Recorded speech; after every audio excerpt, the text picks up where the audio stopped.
ஸ்தோத்திரங்கள். நல்ல பிதாவே, அன்புள்ள ஆண்டவரே, அருமையான தகப்பனே, எங்கள் அன்பு தெய்வமே, உங்கள் கொடான கூடி ஸ்தோத்திரம். கர்த்தாவே, இந்த வீடியோ செய்திருக்கா ஸ்தோத்திரப்பா.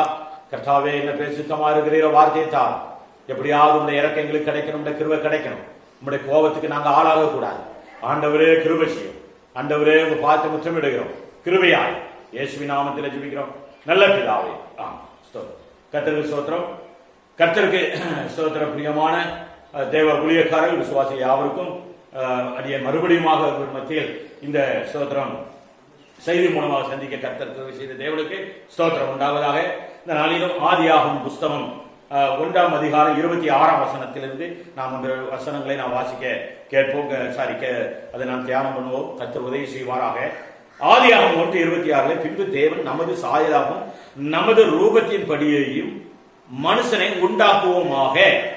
அவர்கள் சமுத்திரத்தின் மச்சங்களையும் ஆகாயத்து பறவைகளையும் மிருக ஜீவன்களையும் பூமி அனைத்தையும் பூமியின் மேல் ஊறும் சகல பிராணிகளையும் ஆழக்கடவர்கள் என்று வேதம் சொல்லுகிறது. தேவனுக்கு ஒரு பயங்கரமான ஒரு திட்டம் அவருக்குள்ளே இருந்திருக்கிறது. ஸ்தோத்திரம். அது அவருடைய இருதயத்திலே தோன்றியது.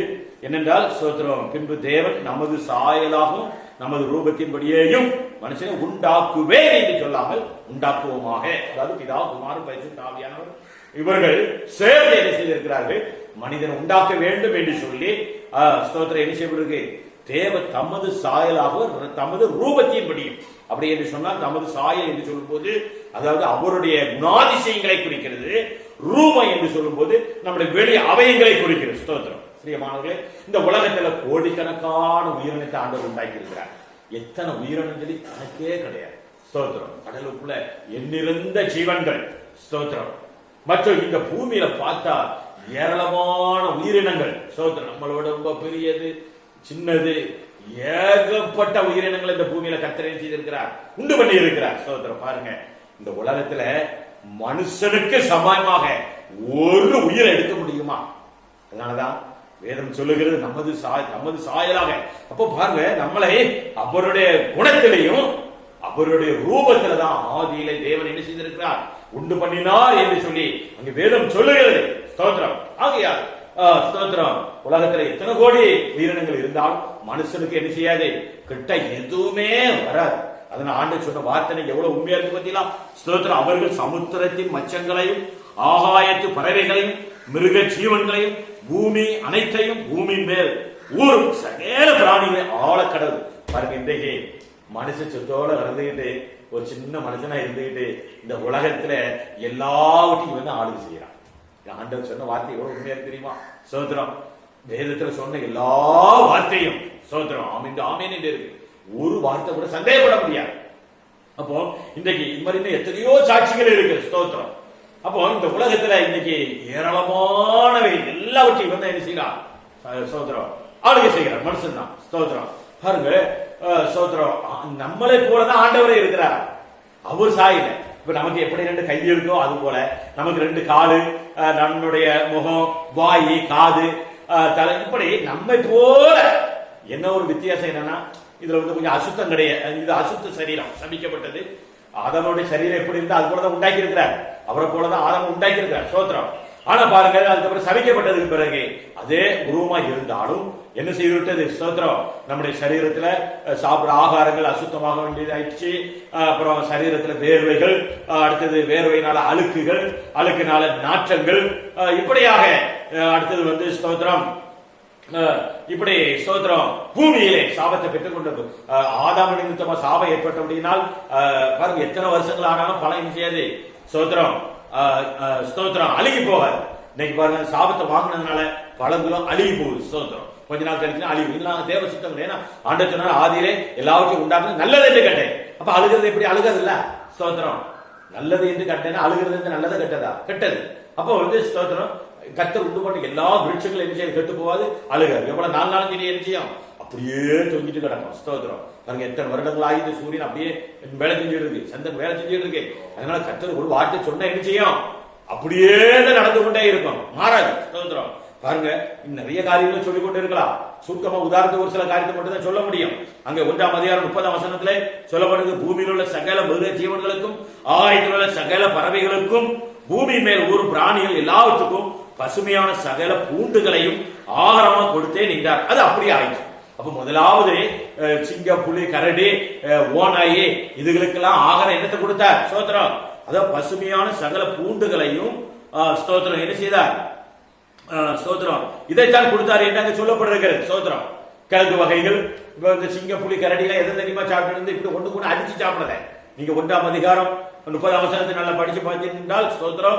ஆகாயத்தில் உள்ள சகல, பூமியில் உள்ள சகல மிருக ஜீவன்களுக்கும், ஆகாயத்தில் உள்ள சகல பறவைகளுக்கும், பூமி மேல் ஊரும் பிராணிகள் எல்லாவற்றுக்கும் பசுமையான சகல பூண்டுகளையும் ஆகாரமாக கொடுத்தேன் என்றார். அது அப்படியா பாருங்கள். பழைய ஆதியிலே ஆதாம் ஏவல் காலத்திலே இந்த சிங்க, புலி, கரடிகள்லாம் என்ன செய்யவில்லை? ஸ்தோத்திரம் உண்டு கொண்டு அடிச்சு சாப்பிடாது, மாம்சத்தை சாப்பிடாது. சிங்கமும் சோதரம் என்ன செய்யும்? கிழங்கு சாப்பிடும். சோதரம் பூண்டுகளை சாப்பிடும்.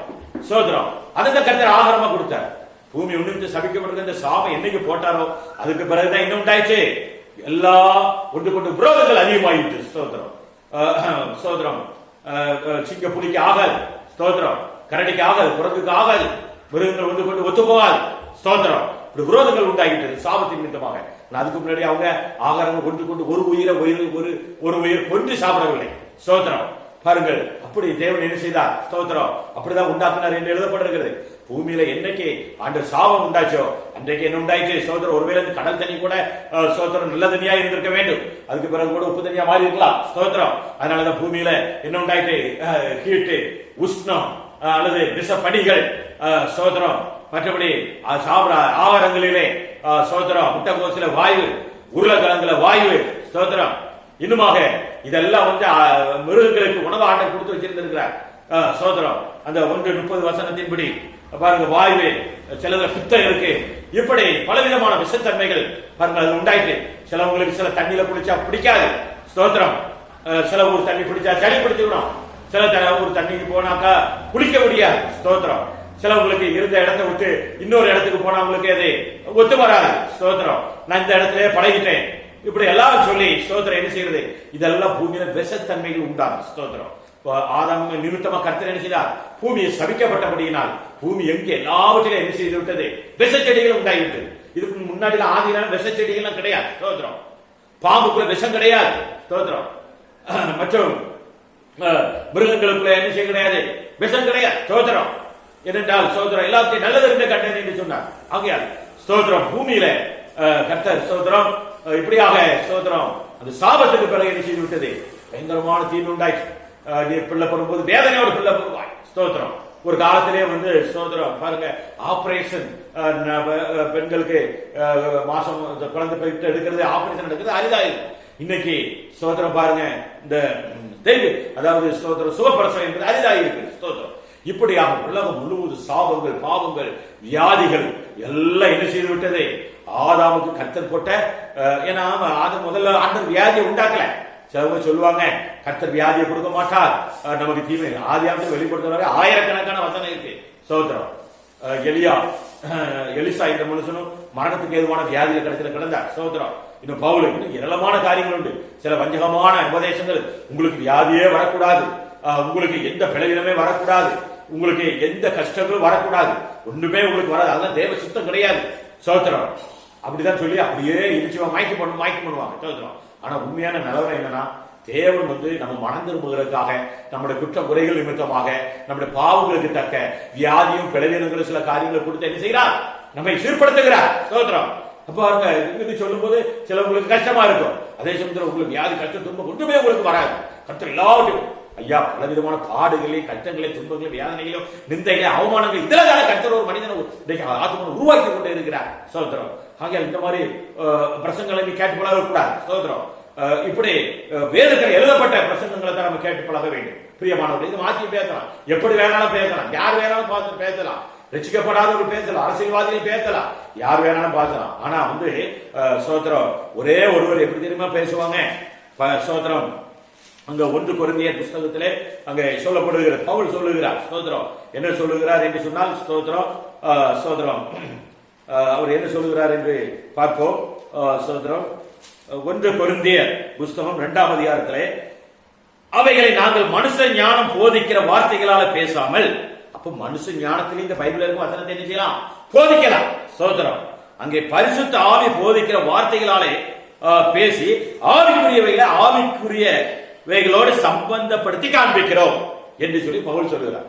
இதுதான் ஒரிஜினல். ஸ்தோத்திரம். மற்றபடி இந்த வசனத்தை வைத்துக் கொண்டு எத்தனையோ வகையில பேசலாம். ஸ்தோத்திரம். ஆனால் பரிசுத்த ஆவியானவரை கொண்டு பேசுகிறது தான் பரிசுத்த. மறுபாய் வாசிக்கிறேன், அவைகளை நாங்கள் மனுஷ ஞானம் போதிக்கிற வார்த்தைகளால பேசாமல் பரிசுத்த ஆவி போதிக்கிற வார்த்தைகளால பேசி ஆவிக்குரியவர்களை ஆவிக்குரியவர்களோடு சம்பந்தப்படுத்தி காண்பிக்கிறோம். அப்ப பாருங்க, இதுதான் ஒரிஜினலான உபதேசம். ஆவியானவரை சார்ந்து கொண்டு ஆவிக்கேற்றபடி சார்ந்து பேசிக் கொள்வது தான் பவுல் அங்கு தெளிவாக. மனுஷ ஞானம் மற்றவங்க பண்ற மாதிரி நாங்கள் பண்ணுகிறது இல்லை. உலகத்தில் ஏராளமான அந்த காலத்திலே ஸ்தோத்திரம் அப்படி இருந்திருக்கிறது. ஸ்தோத்திரம். ஆகையால் ஸ்தோத்திரம் நாட்களிலே ஸ்தோத்திரம் அப்படிப்பட்டவர்கள் இந்த உலகத்துல என்ன செய்வார்கள்? சோதரர் அவங்களுக்கு தகுந்த மாதிரி என்ன செய்வார்கள்? போதனை பண்ணி அவங்களை சந்தோஷப்படுத்தணும், அவங்கள தன்னை நேசிக்க வைக்கணும், அவங்க தாமையில என்ன செய்யணும்? ஒரு பற்று உண்டாகணும், அவங்கள தன் கைவசப்படுத்தணும். அதுக்கு அவங்க என்ன செய்வாங்கனாக்கா இந்த மாதிரி. ஆனா வேறு சொல்லு, பாவத்தை குறித்து நீதி குறித்து ஆவியானவர் என்ன செய்வார்? கண்டித்து உணர்த்துவார் என்று எழுதப்பட்டது. ஸ்தோத்திரம். இதுதான் உண்மை. ஸ்தோத்திரம். ஆகிய பிரியமானவர்களே, அங்கே ஆதாமுக்கு போட்ட சாபத்தின் நிமித்தமா பூமி முழுவதும் என்ன செய்து விட்டது? சபிக்கப்பட்டதாயிற்று. ஆனா அந்த சாபத்தை இயேசு என்ன செய்தார்? சிலுவையில் சிந்தின இரத்தத்தினால மாற்றிட்டார். அப்போ இயேசு சிலுவையில் சிந்தின இரத்தத்தினால இந்த சாபத்தை மாற்றிவிட்டார் என்று சொல்லி ஸ்தோத்திரம் முழுவதும் விசுவாசித்தால் இந்த உலகத்துல எதுவுமே உங்களை என்ன செய்யாது? சேதப்படுத்தவே. முழுவதும் விசுவாசிக்கணும்.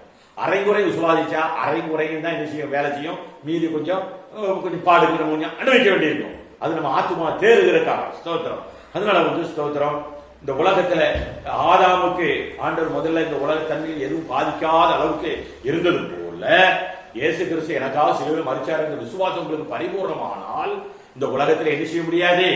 ஸ்தோத்திரம். அந்த அடிப்படையில் தான் பாம்பு விஷம் கூட என்ன செய்ய முடியாது. என்ன போறோம் தெரியாம மிதிப்பட்டு அது கூட என்ன செய்யாது. அதுக்கு வியானம் பண்ணி கடிக்க வச்சு சோதிக்கப்படாது. ஸ்தோத்திரம். அது கர்த்தரை பரிசு பார்க்கிறது. ஸ்தோத்திரம். ஆகியால் பிரியமானவர்களே, இயேசு கிறிஸ்து சிலுவையில் சிந்த இரத்தத்தினால என்ன செய்து விட்டார்? சாபத்தை பூமியிலிருந்து எடுத்துட்டார். யாருக்கு தெரியுமா? விசுவாசிக்கிறவர்கள். ஸ்தோத்திரம். எல்லாருக்கும் அல்ல. யார் விசுவாசிக்கிறார்களோ அவர்களுக்கு ஸ்தோத்திரம் பூமியில் இருக்கிற எல்லா சாபத்தையும் எல்லா விளைவுகளையும் எல்லா வியாதிகளையும் எல்லா தீமைகளையும் என்ன செய்து அப்ப எடுத்துருவார். கண்டிப்பா எடுத்துருவார்.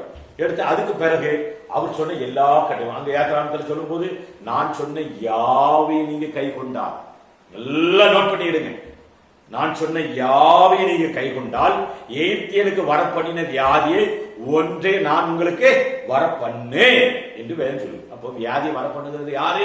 நமக்கு சோதரம் கர்த்தர்.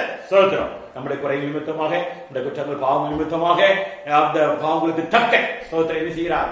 வியாதிகளையும் விளைவீனங்களையும் கஷ்டங்களையும் துன்பங்களையும் தரித்திரங்களையும் சில காரியங்களை என்ன செய்கிறார்? கொண்டு வருகிறார். அதனால வேதம் சொல்லி தான் நேசிக்கிறவளை கர்த்தர் என்ன செய்கிறார்? சிக்ஷிக்கிறார். ஸ்தோத்திரம். அதனால ஸ்தோத்திரம் ஒரு மனுஷன் ஆண்டவரை இப்படியா ஜெபம் பண்ணான். ஆண்டவரே நான் என்ன பாவம் செஞ்சாலும் அல்லது என்னட்ட என்ன குறை இருந்தாலும் என்ன செய்யுங்க? என்ன சிக்ஷிங்க. பாவத்தை உணர்த்தி எனக்கு என்ன செய்யுங்க? பனிஷ்மெண்ட் கொடுங்க. அப்படி என்று சொல்லி கர்த்தரிடத்துல ஒரு சோதரம் சந்தோஷமா கேட்டுக்கொண்டார். பாருங்க, அதே மாதிரி ஆண்டவர் என்ன செய்தார்? சிக்ஷையிலேயே உருவாக்கினார். பல நூறு வியாதிகளை சோதரம் நூற்றுக்கணக்கான வியாதிகளை கொடுத்தார். சோதரம் நஷ்டங்கள் இழப்புகள் பல காரியங்களை கர்த்தர் அனுமதித்தார். ஏனென்றால் அவருக்கு ஒரே ஆசை என்ன தெரியுமா? சோதரம் தேவனுடைய அன்பை இழந்துடக்கூடாது. ஸ்தோத்திரம். தேவனுடைய அன்பு நஷ்டம் வந்துடக்கூடாது. அதனால ஆண்டவரே ஒரு தவறு செஞ்சா உடனே என்ன செய்யுங்க? சிக்ஷிங்க, கண்டிங்க, உணர்த்துங்க. கேட்கல அப்படின்னா கண்டிங்க, இல்லைன்னா ஒரு அடி கொடுங்க. ஸ்தோத்திரம் கொடுத்து எப்படியாவது இந்த திருத்தி என்ன செய்யுங்க? உங்களுடைய பிள்ளையாக்கி உங்களுடைய ராஜ்யத்திலே தகுதி கொடுத்துருக்கப்பா, எனக்கு கை விட்டுறாதீங்கப்பா, இந்த கிருபை பற்றி இருக்கப்பா என்று சொல்லி அப்படி ஒரு மனுஷன் ஜெபம் பண்ணதை நான் கேட்டுட்டேன். ஸ்தோத்திரம். பிரியமானவர்களே, அதனால ஸ்தோத்திரம் இந்த நாட்களிலே கர்த்தர் என்ன செய்கிறார்? நம்ம தேவ சாய போல ஸ்தோத்திரம் அதுக்காக நம்மை உருவாக்குறாங்க. ரோமர் 8:29 நாம் சொல்லப்படுகிறது. ஸ்தோத்திரம் தம்முடைய குமாரன் அநேக சகோதரர்களுடைய முதற் பேரானவரா இருக்கும் பொருட்டு தேவன் எவர்களை முன்ன அறிந்தாரோ அவர்களை தமது குமாரனுடைய சாயலுக்கு ஒப்பாய் இருப்பதற்கு முன் குறித்திருக்கிறார். இதெல்லாம் உங்களுக்கு நம்ப முடியுதா? ஸ்தோத்திரம். இந்த வசனத்தை பார்க்கும்போது நம்ப முடியவில்லை. அதை நம்பித்தான் ஆகும், விசுவாசித்துதான் ஆகும். ஏன்னா இயேசு கிறிஸ்துடைய சாயலுக்கு நம்ம என்ன செய்கிறார்? முன் குறிச்சிருக்கிறார், குறிச்சு வச்சிருக்கிறார். அதை தடுத்துறாதீங்க. ஸ்தோத்திரம். முன் குறிச்சவங்க எல்லாரும் அந்த சாயலுக்கு ஆக போறது இல்லை. அதுக்காக வாழுகிறவர்களை கர்த்தர் என்ன செய்வார்? ஆக்குவார். ஸ்தோத்திரம். ஸ்தோத்திரம் அங்கே சொல்லப்படுகிறது. ஸ்தோத்திரம் அதாவது முடிவு பறிந்தும் நிழலை போல ரட்சிக்கப்படுவான். ஸ்தோத்திரம். இன்னொரு இடத்துல செம்மையானவனை நோக்கி அவன் முடிவு சமாளம். உயிர் போகும்போது என்ன செய்யணும்? நம்முடைய ஆவிக்குரிய வாழ்க்கை தெய்வீக தேவனோட நல்ல சமாதானம் ஐக்கியமா இருக்கணும். இன்றைக்கு ஒரு வேலை நல்லா இருக்கலாம், ஆனா நாளைக்கு முடிவு என்ன யோசிக்க வேண்டும். அதுக்குதான் இந்த காலகட்டத்தை நீங்கள் பயன்படுத்த வேண்டும். அதனால ஸ்தோத்திரம், ஆண்டவருக்கு சாயலா நம்ம மாற்றணும்னு சாதாரண விஷயமா? ஸ்தோத்திரம், யோசிச்சு பாருங்க. இந்த சரீரம் ஒரு நாள் மண்ணோடு மண்ணா போயிருது, ஆத்மா இலைப்பாறுதல் எடுத்து போயிருது, ஆவி தன்னை தந்த தேவனுக்கு போயிருது. தேவன் வரும்போது என்ன செய்யும்? அந்த ஆவி வெளியே வரும், இலைப்பாறுதலுக்குள்ள போய் அந்த ஆத்மாவை எடுக்கும், தமது சாயல் அங்கே பிட் பண்ணி கர்த்தர் என்ன செய்ய செகண்டுக்குள்ள என்ன செய்கிறது? அங்க எபேசியில சொல்லப்பட்டிருக்கிறது. இவை பொழுதிலே நாம் எல்லாரும் மறுவாக்கப்பட்டு என்ன செய்கிறோம்? தேவனோடு போய் எவ்வளவு பெரிய பாக்கியத்தை கொடுத்திருக்காரு தெரியுமா? எவ்வளவு பெரிய சாக்கியம் நமக்கு வாக்கு பண்ணி இருக்கிறார். இன்றைக்கு வருஷத்துக்கு ஒருக்கா இன்றைக்கு வாக்கு தத்தத்தை ஏல போட்டு கொண்டு இருப்பாங்க. பிரியமானவர்களே, கர்த்தரே துட்டு காசு பணத்துல என்ன செய்யல? கர்த்தர் உனக்கு வாக்கு தத்தம் பண்ணி இருக்காரு. அதை தருவ இதை தருவ உலக காரியத்தையே சொல்லி கொடுத்து என்ன செஞ்சிருக்காங்க? ஊழியர்களும் சோதரம் மைண்ட் வச்சிருக்கிறாரு. அல்லது நீங்கள் விடுபட வேண்டும். சோதரம், கர்த்தர் நமக்கு வாக்கு, நான் அவர்களுக்கு நித்திய ஜீவன் அளிப்பேன் என்பதை அவர் நமக்கு செய்த வாக்கு தத்தம். அதனால ஆண்டவருடைய சாயிலே நமக்கு தாரை சொல்லி இருக்காரு. இவ்வளவு பெரிய பாக்கியம், எவ்வளவு பெரிய சாக்கியம், இவ்வளவு பெரிய காரியம், இவ்வளவு பெரிய ஆசீர்வாதம் வாக்கு பண்ணியிருக்காரு. இது அடையறக்கு எப்படியாவது ஏமாந்திரப்படாதே அப்படி என்று சொல்லி அந்த கவலை, அந்த பாரம், சிந்த காலை மாலை மதியம் இரவு எப்போதும் அந்த சாயல் எனக்கு வேணும், அந்த தேவனுடைய சாயல் எனக்கு வேணும், அதுக்கு நான் பாத்திரமா பேராதபடி எனக்கு உதவி செய்யுங்கப்பா என்று சொல்லி செஞ்சோம். எல்லாம் பௌரமாக சோதரம் ஆகியார் தேவன் தமது சாயலா உண்டு பண்ண கர்த்தர் மறுபடியும் அதே சாயலுக்கு நம்ம உருவாக்குறதுக்காக தான் அவருடைய பிரமாணங்களை கொண்டு என்ன செய்கிறார்? உலகம் முழுவதும் பல ஆயிரம் மொழிகளை, பல ஆயிரம் லட்சம் ஊழியர்களை கொண்டு, விசுவாசிகளை கொண்டு அவருடைய வசனங்கள் என்ன செய்து கொண்டு இருக்கிறது? பொதித்துக் கொண்டு இருக்கு. அதனால இந்த நாட்களிலே ஸ்தோத்திரம், நம்முடைய ஜென்ம சுபாவங்கள் அன்றி தெய்வீக சுபாவங்கள் நமக்குள்ளே பெருகும் போது, அதாவது தேவனுடைய குணங்கள் நமக்குள்ளே நிலைப்படுகிறது. இந்த உலகத்துக்கு போகும்போது அடக்கம் பண்ணப்படுவோம், ஆத்மா இழைப்பார்கள், ஆவி அவருக்குள்ள போகும். இயேசு வரும்போது மறுபடியும் அவர் நம்மை உயிரோடு இருக்க அவரோடு கூட வைப்பார். ஸ்தோத்திரம். ஆகையால் பிரியமானவர்கள், இவ்வளவு பெரிய ஆசீர்வாதம் நமக்கு காத்திருக்கிறது.